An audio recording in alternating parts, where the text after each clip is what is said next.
Hello everyone, today I have the honour of introducing to you Michelle Spano. Hi guys and girls. My real name, as I go, is Michelle the Spano, but I go under many different actor names depending on the era. They call me the time traveller, and I'll tell you why. It's called reenactment. In reenactment, I managed to travel 800 years, different centuries, to allow me to actually introduce myself on a more formal way and level. I'm with the group Order of the Horse.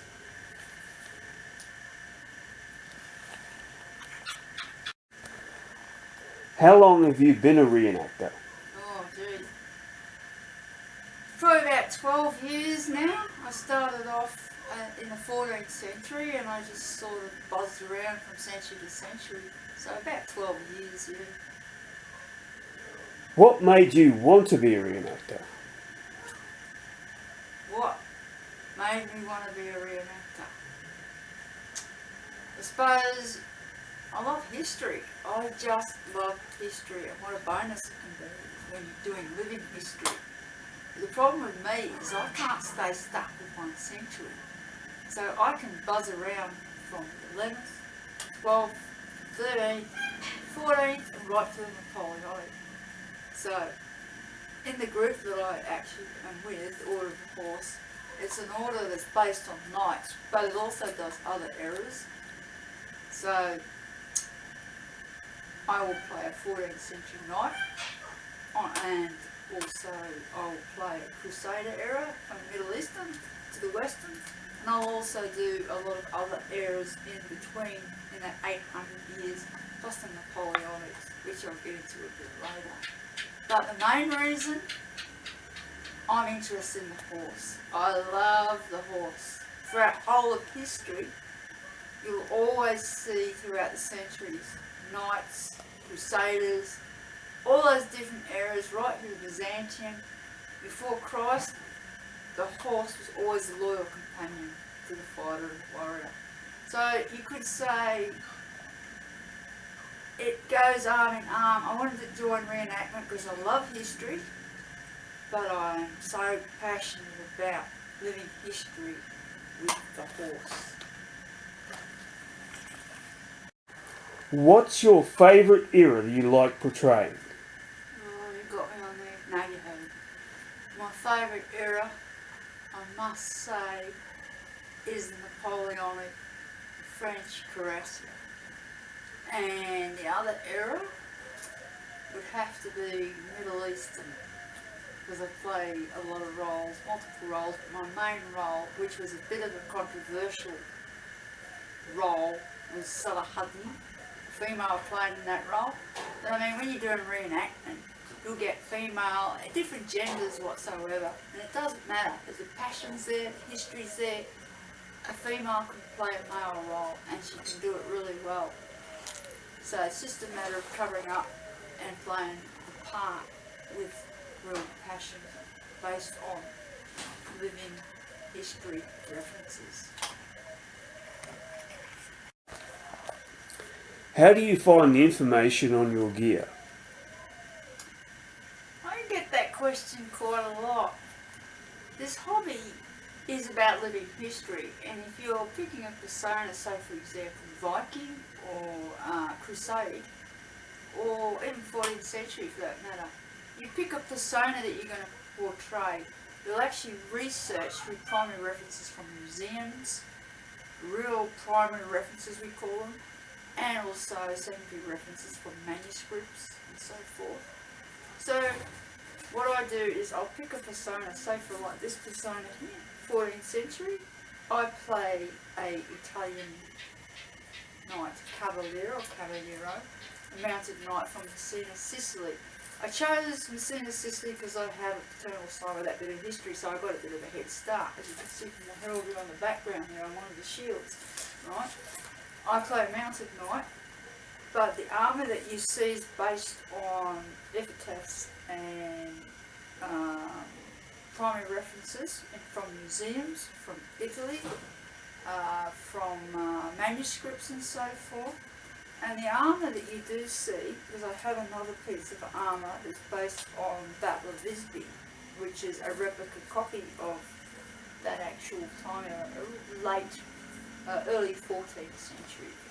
So many of the personas that I play are based on research on primary and secondary references, such as 14th century. As you can see, I've got a number of different helms. These are just a few examples of the different personas. We have the Crusader, Western, over here, which is based on finds from archaeological digs and museum pieces and manuscripts.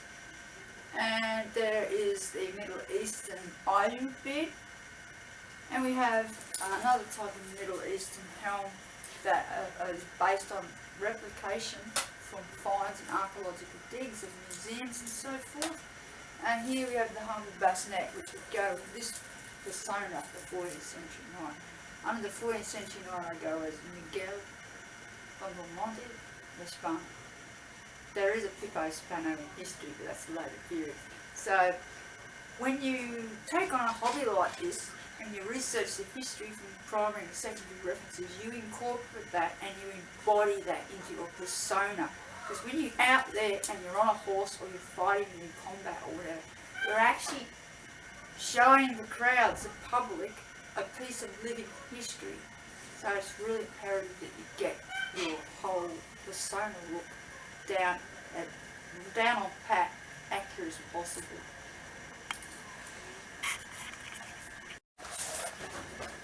What is your favourite thing about reenacting? My favourite thing about reenactment and living history is the horse. Anything from the 800 years that I do is based around the history of the horse, thus the order of the horse, about the history of the horse. See, the lamella on this piece, Middle Eastern, is lamella plates where they're going up, which is typical cavalry. And the same here, this is another persona from Middle Eastern. And the plates here, cavalry up. There is a story behind why those plates are up, but I could take the whole next 2 hours just discussing that. But I was attracted to this hobby because I was so fascinated and so passionate about mounted combat and the history of the horse and the warrior together.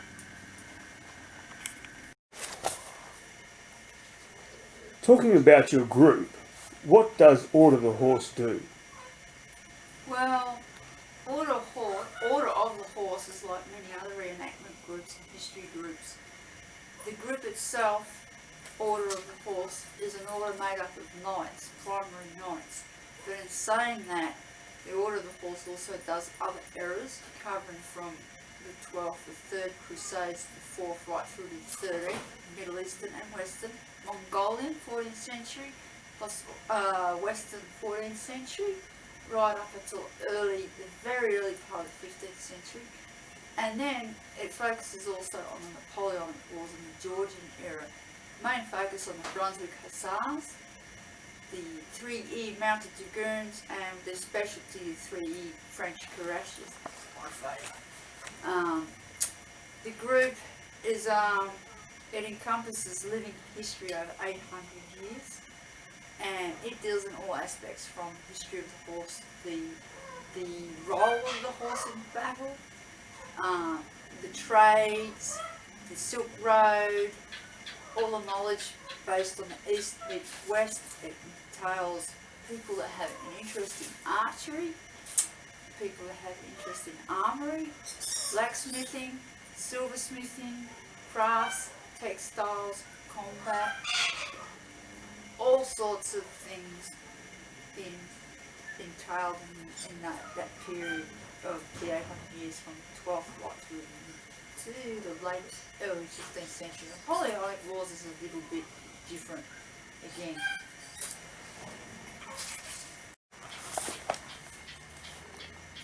What's involved in your hobby? What's involved in my hobby? Or the hobby, as you say, was in history reenactment. a lot. Living history is a way of life.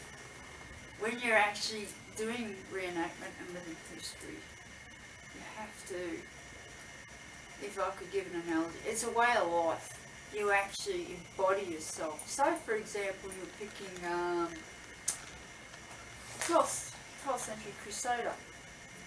Now, with the Order of the Horse, with the 12th century component of the era they portray, each member that comes in will have their own role to play. Now, some reenactors in living history are focused on combat, which would combat with swords, all the different weapons that are incorporated in that time, and maybe combat with the horse. So that would involve studying history and manuscripts and so forth, and the combat rules of that time and era. And generally we have a marshal involved in the combat side, right? But not everyone wants to do combat. As you can see, like, there's different swords that match different eras, right? This is a 14th century hand and a half, right? Now, not everyone joins living history to be a combatant or a mounted combatant or a jouster or a mounted archer. Some are purely interested in portraying village life. For example, the meals that they ate back then, cooking, recipe making, medicines, you know, medieval medicines in the Middle East to the Western, and some are actually involved in archery, like ground archery if they're not doing mounted archery. As you can see back here, this is an example of a member that actually made these, and they went to the extremes of actually researching and looking at museum pieces and copied it down to right down to the last detail, as you can see here with the flukes and the arrow. So, for example, someone that joins living history who's interested, who's an archery enthusiast, will go to extremes of passion, researching the hobby, making the arrows to the quivers, as you can see down there. One of the members made a quiver down there, which is right. It's hand done, and it's done in a manner as if someone from that time era actually would have made it. And we have others that are interested in armory, silversmiths, making jewellery. Some say in the 12th century may be interested in textiles, you know, researching and talking to the public about what the Silk Road, the Silk Trade dealt with, as the Middle East revolved heavily on textiles and so forth. So the hobby itself embraces a lot of areas such as combat, mounted combat, trade, commerce, archery. We even have groups that make trebuchets that put Kingdom Heaven to shame. They do a damn good job what they do. They research the stuff like it's really in that time period. So that's what you call in history. We have some members that will actually do talks and displays on the games that were played by children in that era. And some will actually talk and have open displays on tanks for the Middle East, you know. And there's nothing more enthralling than a public member walking into the encampment, Crusader era, 14th century era, 19th, Viking. They're actually going through a time warp. They're actually walking through an encampment where reenactors, living historians are portraying life as if they were on a movie set. They're actually making history come forward to the public and actually teaching them what it was like back then. You said you have horses. How many have you got? I've got 6, but I've got 6 different breeds. But if you're talking living history, no such thing as breeds, they're types, like palfreys and so forth. I could take hours just talking about it, but I can dance it all down. I've got 6 horses. I've got Arab, part Percheron, and I've got quarter horse, and I've got other breeds, right? Sometimes in reenactment, when you're actually doing living history, it's not always possible to get the exact type of horse. But the spirit is there and the manner is there. Like for jousting, we'll use the big, solid horses, draft horses, Percherons and so forth. I often talk when I do the Middle Eastern side of living history. I'll actually have one of the members that talks about differences between the types of horses that were utilised by the Western Crusade armies and, for example, Salah ad-Din's armies of the Ayyubid dynasty, where Middle Eastern used a lot of agile horses, the Arabs, and you see that they used the bigger type horses like Persian and draft horses and Western. But when you're doing living history in the 21st century, there is an exception there because you can't always be fussy. So a lot of the time these horses, when I have these 6 horses that I swap around for different eras because I use them for Napoleonics and so forth, for guns and artillery, not all horses. You know, you can't always put a horse out there on a battlefield, say like Napoleonics. It takes a lot of trust and training to really look the part. Same with the joust horses too, a lot of training. So a lot of training goes into with the rider.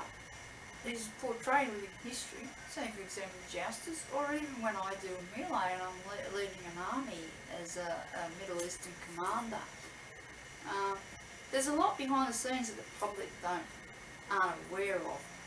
A lot of work that goes into having a horse on a battlefield doing a melee, because you've got a lot of infantry running around and there is a safety aspect there. The thing is, the work that goes behind the scenes between infantry, cavalry, doing a performance and bringing it right to the forefront to the public and making them feel like they're actually watching a movie or actually living a part of a historic scene says a lot. Because what you see from a reenactor and living history reenactors with the horse and infantry, a lot of research, a lot of training with the horse, a lot of familiarisation has gone with what goes into that actual performance that we deliver. And a lot of the reenactors, some reenactors get a bit nervous around horses because you've got that adrenaline going with doing a live performance. So yeah, with my 6 horses I do a lot of training in all areas, and they have to be comfortably acclimatised with infantry and living reenactors that have big shields and they're yelling and they're bashing their shields and they've got swords flying. When someone throws a lance at you or someone's doing mounted archery, those horses, they don't do this automatically. They're trained. They're trained with the infantry on ground or with the living history. They've done a lot of training in combat along with myself and people that ride horses. So my 6 horses, I treasure them because they're my partners and I respect them and they have a healthy respect for me, because when you're dealing in front of thousands of crowd, it can be quite daunting to a horse and you really need to look the part. So my 6 horses are my pride and joy. Hi, what's great about Order the Horse? Well, what I like about Order the Horse is you get to span 800 years. You're not stuck in one time zone. Like, for example, myself. I can only speak for myself.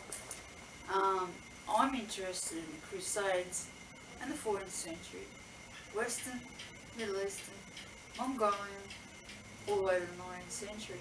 The beauty of the group, even though it's based on an order of knights, is that they do accept errors, especially for members that are interested in other areas like Napoleonics, or if they're really hooked on living history in the Middle East. So that's what's great about the group, and that's why I'm in the group. And the martial arts side of it. So I get a lot of members coming up and we often get, oh, I'd love to do combat. How do I learn to use the sword properly? Well, I only speak for myself. I actually used to be an instructor in martial arts, done jiu-jitsu, karate and ninjutsu. So I had an Eastern style background, right? But I was very interested in the Western style. And when you join a living history group that does combat, whether Viking or Byzantine or like Order of the Horse or whatever, There is training and meetings, regular meetings that are incorporated each week and fortnight, and each member that is interested in portraying combat roles will undergo and learn the Western style techniques and safety, the sword, the pole, the axe, shield techniques and so forth, dagger techniques. They all learn that, and there's a minimum requirement that's met when they're actually doing the martial arts on the Western side through the marshals of each group as a safety standards. So when you see combat in living history, it's on the same par as the disciplines with the Eastern style of martial arts. They have to fight safe, they have to have the correct gear, and it has to meet the guidelines of safety and so forth. So training is a necessity each week at training, fortnightly, and that goes too for the ones that do mounted combat on horse. So when a new member comes and want to do combat role, they'll be taught the aspects of the Western style martial arts in increments with a different specified weapon, and they will be shown and educated how to research living history on the correct armour and so forth that goes with utilising Western style martial arts. Okay, with the events and performances, what do you do and with Order the Horse? Well, with events, right, we have a lot of events around Australia, and we also have them overseas, right? We have the Abbey Medieval Festival, it's held in July. We have the Living History, QLF Living History. We have the Armidale Dark Ages, which is based on Viking style. We also have many other shows around Australia, especially on the East Coast. But due to this group too, doing Napoleonics as well and the Middle Eastern Western Crusaders, we do get invited overseas. Let's say, for example, in the Napoleonic era, we do get invited to go join our counterparts over in Europe for the Battle of Waterloo and the Battle of Linky and the Russian battles as well. For example, 3 cuirassiers will join up or be invited by the 5E or the 7th cuirassiers in Russia and so forth. They all come together as one big happy family. So when you're doing living history, it's not all confined within your state or your locale. There are events that are always going around Australia and overseas. So enjoying living history, expect to see the world. I can see here you've got lots of different armour, the different kits. In your 14th century kit there, you've got plate armour and mail and other accessories that come with your kit. How much does that weigh? Well, with my other breastplate, which is based on the Battle of Bisbee, the armour and this piece here, this bassinet, chain mail and so forth, it measured about 27 kilos. Give or take, may have put it on 4 pounds. But with the armour itself, about 27.3 kilos with full armour and the bassinet as well, actually fully loaded. Okay, what's your recommendation for those who want to become involved in reenactment? Right. I often get a lot of people that come up to me and say, oh, I'd love to go and be on parade at the Medieval Abbey Festival and ride a horse.